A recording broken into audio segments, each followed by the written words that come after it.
አሁን የተሰማው የዕለቱ ሰበር መረጃ እስራኤል የኢራን ቁልፍ የደህንነት ባለስልጣን የሆኑትን አሊ ላርጃንን መግደሏን ተናግራለች። የኢራን ብሔራዊ ደህንነት ጠቅላይ ምክር ቤት ዋና ጸሐፊ አሊ ላርጃኒ በእስራኤል ጥቃት መገደላቸውን የእስራኤል የመከላከያ ሚኒስትር እስራኤል ካትዝ አስታውቋል። በሌላ በኩል ፕሬዚዳንት ትራምፕ በሆርሙዝ ሰርጥ ጉዳይ ለማገዝ ጉጉት ያልታየባቸው ያሏቸውን ሀገራት ወቅሰዋል።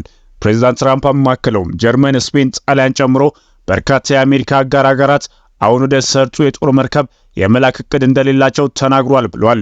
በሌላ በኩል የሰሜን አትላንቲክ ጦር ቃል ኪዳን ድርጅት ኔቶ በኢራን የተዘጋውን የሆርሙዝ ወሽመጥ የማስከፈት ሂደት ውስጥ ሚና ይኖረዋል ብለው እንደማያስቡ የጀርመኑ የውጭ ጉዳይ ሚኒስትር ተናግሯል። በአሁኑ ሰዓት ነገሮች እየተባባሱ ይገኛሉ።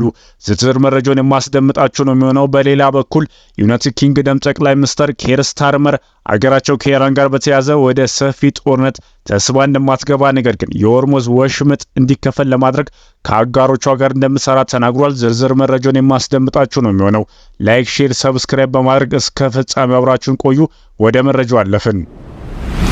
በቅድሚያ እስራኤል የኢራን ቁልፍ የደህንነት ባለስልጣን የሆኑትን አሊ ላርጃንን መግደሏን ተናግራለች። የኢራን ብሔራዊ ደህንነት ጠቅላይ ምክር ቤት ዋና ጸሐፊ አሊ ላርጃኒ በእስራኤል ጥቃት መገደላቸውን የእስራኤል መከላከያ ሚኒስትር እስራኤል ካትዝ አስታውቋል። ሌሊቱን በተፈጸመ ጥቃት መገደላቸው የተነገረው ላርጃኒ በኢራን መንግስት ውስጥ ከፍተኛ ተሰሚነት ከነበራቸው መሪዎች መካከል አንዱ ናቸው።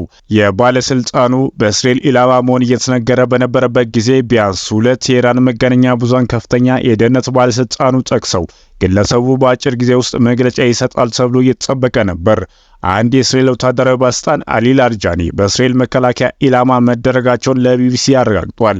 አሊ ላርጃኒ በኢራን ብሔራዊ ደህንነት ጠቅላይ ምክር ቤት የሟች ጠቅላይ መሪ አያቶላ አልካሚኒ ተወካዩና ዋና ጸሐፊ ሆነው የተሾሙት ባለፈው ዓመት ነሐሴ በፕሬዝዳንት መሱድ ፒሽኪያን ነበር። ለ12 ዓመታት የኢራን ፓርላማ አፈ ጉባኤ የነበሩት ላርጃኒ ለዘብተኛ ወግ አጥባቂ እንደሆኑ ይነገርላቸዋል። በተጨማሪም በኢራን መገናኛ ብዙሃን የጠቅላይ መሪ አማካሪ እንደሆኑ ይጠቀስ ነበር። እስራኤል በፈጸመችው ጥቃት መገደላቸው የተነገረው ታዋቂው ኢራናዊ ፖለቲከኛ የፓርላማ አፈ ጉባኤ ከመሆናቸው በፊት ኢራንን ከምዕራባውያን ጋር እያወዛገበ በሚገኘው የኒኩሌር ድርድር ላይ አገራቸው ወክለው ተደራድረው ነበር። በኢራን ፖለቲካ ውስጥ አሊ ላርጃኒ ብቻ ሳይሆን ወንድማቸውም ከፍተኛ ተሰሚነት አላቸው። በሌላ በኩል ፕሬዚዳንት ትራምፕ በኢራን ጦርነት ምክንያት የቻይና ጉዟቸውን አራዝመዋል። የአሜሪካው ፕሬዚዳንት ዶናልድ ትራምፕ በኢራን ጦርነት ምክንያት ከ2 ሳምንታት በኋላ ሊያደርጉት የነበረውን ተጠባቂ የቻይና ጉዟቸውን ለ1 ወር በሚጠጋ ጊዜ ለማራዘም ማቀዳቸውን የተነገረው ፕሬዚዳንቱ በዋይት ሃውስ ከጋዜጠኞች ጋር በነበራቸው ቆይታ ጉዞን በ1 ወር ወይም እንዲህ አካባቢ ለማዘጋጀት ጥያቄ አቅርበናል ብለዋል። ትራምፕና የቻይናው ፕሬዚዳንት ዢ ጂንፒንግ ይገኙበታል ተብሎ የሚጠበቀው ጉብኝት ከመጋቢት 22 እስከ 24 2018 ዓመት እንደሚካሄድ ቀጠሮ ተያይዞለት ነበር። እንደ ትራምፕ ገለጻ ጉዞን ማራዘም ውሳኔ ላይ የተደረሰው ከእስራኤል ጋር በመሆን ኢራን ላይ የከፈቱት ጦርነት ለመምራት አገር ውስጥ መሆን አስፈላጊ መሆኑን ገልጸው ነው። በጣም ቀላል ነው፣ ጦርነት እያካሄድን ነው፣ እዚህ መሆን አስፈላጊ ይመስለኛል ሲሉ ተናግሯል። ትራምፕ እዚህ ውሳኔያቸው ውስጥ ምንም ማታለል እንደሌለበት አጽንኦት የሰጡ ሲሆን የቻይናው ፕሬዚዳንት ዢ ጋር መገናኘት እንደሚፈልጉ አክለው ገልጿል። ትራምፕ ይህን ያሉት ከብሪታንያው ጋዜጣ ፋይናንሻል ታይምስ ጋር ባደረጉት ቃለ መጠይቅ ቻይና ሆርሙዝ ወሽመጥ እንዲከፈት የማታገዝ ከሆነ ጉብኝቱን ሊያራዝሙት እንደሚችሉ ከተናገሩ በኋላ ነው። የኢራን የኤነርጂ ኤክስፖርት ዋነኛ ገዢ የሆነችው ቻይና አሜሪካና እስራኤል ኢራን ላይ የከፈቱትን ጥቃት ተቃውማለች። የቻይና የውጭ ጉዳይ ሚኒስትር ቃል አቀባይ በበኩላቸው ከፕሬዚዳንት ትራምፕ የቻይና ጉብኝት ቀንና ተያያዥ ጉዳዮች በተመለከተ ቤጂንግና ዋሽንግተን እየተነጋገሩ መሆኑን ማክሰኞ ዕለት ገልጸዋል። በተያያዘም የአሜሪካው ፕሬዚዳንት ዶናልድ ትራምፕ በኢራን በተዘጋው የሆርሙዝ ሰርጥ በኩል የሚያልፍ ነዳጅ ለማጀብ የጦር መርከባቸውን እንዲልኩ ያቀረቡትን ጥያቄ ውድቅ ያደረጉ ምዕራባውያን አጋሮቻቸው በምስጋና ቢስ ወቅሰዋል። ትራምፕ ከጋዜጠኞች ጋር ባደረጉት ቆይታ እንደ ዩናይትድ ኪንግደም እና የኔቶ አባል ያሉ አጋሮች በጦርነት ከአሜሪካ ጋር ለመሰለፍ አንገራግሯል ሲሉ ተችቷል። በተለይም ዩናይትድ ኪንግደም ጦርነቱን በተመለከተ ባሳየችው አቋም እጅግ መገረማቸውንም ተናግሯል። ትራምፕ አክለውም ከ2 ሳምንት በፊት ለምን ዩኬ ተጨማሪ መርከቦች ወደ ቀጠናው አትልክም አልኩ። የዩኬ ጠቅላይ ሚኒስትር ግን እውነትም ማድረግ አልፈለገም ነበር ሲሉ የዩናይትድ ኪንግደም መሪ ኬር ስታርመርን ወቅሷል። አካባቢው ላይ ፈንጅ የሚቀር መርከብ እንዳላቸው ይናገራሉ፣ ማድረግ ግን አይፈልጉም ሲሉ ፕሬዚዳንት ትራምፕ ተናግሯል። ይህ መጥፎ ነው ያሉት ፕሬዚዳንቱ በዩናይትድ ኪንግደም ደስተኛ አይደሉም ሲሉ ተደምጠዋል። ሊሳተፉ እንደሚችሉ አስባለሁ፣ ነገር ግን በጉጉት መሳተፍ አለባቸውም ብለዋል። በአሜሪካና እስራኤል ጦርነት የተከፈተባት ኢራን ከዓለም ነዳጅ 20 በመቶ ገደማ የሚተላለፍበት የሆርሙዝ ሰርጥ ዘግታለች።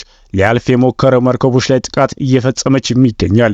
ወሳኝ መተላለፊያ እንዲከፈት የሚደረገው ጥረት ቢያንስ 5 ሀገራት ይቀላቀላሉ ተብሎ እንደሚጠበቅ ትራምፕ ተናግሯል። ጀርመን፣ ስፔንና ጣሊያን ጨምሮ በርካታ የአሜሪካ አጋር አገራት አሁን ወደ ሰርጡ የጦር መርከብ የመላክ እቅድ እንዳላቸውም ተናግሯል። ትራምፕ ትናንት በዋይት ሀውስ ባደረጉት ንግግር አገራት እገዛ ለማድረግ መንገድ ላይ ናቸው ሲሉ ተደምጧል። የትኞቹ አገራት ድጋፍ እንደሚያደርጉ ባይጠቅሱም በቅርቡ በውጭ ጉዳይ ሚኒስትሩ ይገለጻልም ብለዋል።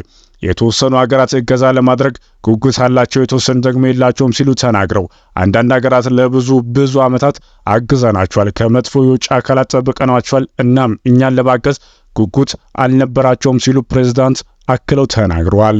በሌላ በኩል የሰሜን አትላንቲክ ጦር ቃል ኪዳን ድርጅት ኔቶ በኢራን የተዘጋውን የሆርሙዝ ወሽመጥ የማስከፈት ሂደት ውስጥ ሚና ይኖረዋል ብለው እንደማያስቡ የጀርመን የውጭ ጉዳይ ሚኒስተር ተናግሯል። ኢራን ወሳኝ የነዳጅ ምርቶች መተላለፊያ የሆነውን የሆርሙዝ ወሽመጥ መዝጋት ተከትሎ የአሜሪካ ፕሬዝዳንት ዶናልድ ትራምፕ ሀገራት የባህር መስመሩን ለማስከፈት እንዲንቀሳቀሱ ጥሪ እያቀረቡ ይገኛል። ትራምፕ ከፋይናንሻል ታይምስ ጋር ባደረጉት ቃለ መጠይቅ አጋር አገራት ወሽመጡን ለመቆጣጠር እገዛ የማያደርጉ ከሆነ ለኔቶ መጻኢ ዕድል እጅግ መጥፎ እንደሚሆን ተናግሯል።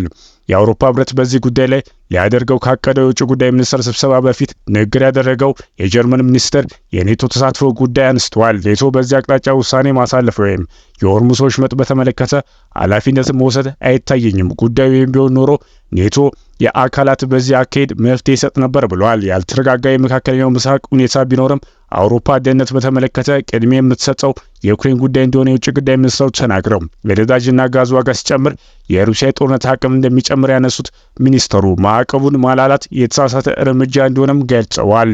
በመካከለኛው ምስራቅ ጉዳዮች ላይ መግለጫ የሰጡት ዩናይትድ ኪንግደም ጠቅላይ ሚኒስትር ኪር ስታርመር የሆርሙዝ ወሽመጥ የማስከፈት ጉዳይ የኔቶ ተልዕኮ እንደማይሆን ተናግረው የዩናይትድ ኪንግደም ጠቅላይ ሚኒስትር ኪር ስታርመር አክለውም ሀገራቸው ከኢራን ጋር በተያያዘ ወደ ሰፊ ጦርነት ተስባ እንደማገባ ነገር ግን የሆርሙዝ ወሽመጥ እንዲከፈል ለማድረግ ከአጋሮቿ ጋር እንደምትሰራ ተናግሯል። ጠቅላይ ሚኒስትሩ ከመካከለኛው ምስራቅ ጋር በተያያዘ ጉዳዮች ላይ ዛሬ በሰጡት ጋዜጣዊ መግለጫ ላይ አሜሪካና እስራኤል ኢራን ላይ በፈጸሙት የመጀመሪያ ጥቃት ዩናይትድ ኪንግደም አለመሳተፏን አንስተው አብራርተዋል። የጠቅላይ ሚኒስትር አቋም ከፕሬዝዳንት ዶናልድ ትራምፕ ትችት አስነስቶባቸው እንደነበር ይታወሳል። በኋላ ላይ ግን የአሜሪካ ሰራዊት የዩናይትድ ኪንግደምን ጦር ሰፈሮች እንዲጠቀም ተፈቅዶለታል። ስታርመር በጋዜጣዊ መግለጫቸው የአሜሪካ ዘመቻ ኢራን ውስጥ የሚገኝ አጸያፊ አገዛዝ ወታደራዊ አቅም በከፍተኛ ሁኔታ አዳክሞታል ብለዋል። ከጦርነት በኋላ ግን ኢራን የኒውክሌር ፕሮግራሟን መልሳ የመገንባት አቅም የሚገድብ እንደሆነ ዓለም አቀፍ የመርከብ ጉዞ ደህንነት የሚያስጠብቅ የሆነ አይነት በድርድር የሚደረስ ስምምነት እንደሚያስፈልግም ተናግሯል። ዓለም አቀፍ ግብይቶች መረጋጋት ለማረጋጋጥ እንዲቻል ኢራን የዘጋጀውን የሆርሙዝ ወሽመጥ በድጋሚ መክፈት እንዳለበት ገልጿል። ነገር ግን ይህን ማድረግ ቀላል ስራ እንዳልሆነም አክሏል። ለዚህም ሲባል ዩናይትድ ኪንግደም በቀጠናው የባህር ጉዞ የማድረግ ነጻነት ለመመለስ የሚያስችል ተጨባጭ እቅድ ለማዘጋጀት ከሁሉም አገሮች ጋር እየሰራች መሆኑን አስታውቃለች። በዚህ ጦርነት የተነሳ የሸቀጦች ዋጋ ላይ ጭማሮ መታየቱን የገለጹት ጠቅላይ ሚኒስትር ስታርመር በዚህ ምክንያት የመጣውን የኑሮ ውድነት የሚያበርድ ውጤታማ መንገድ ግጭት ማርገብ መሆኑን አክለዋል።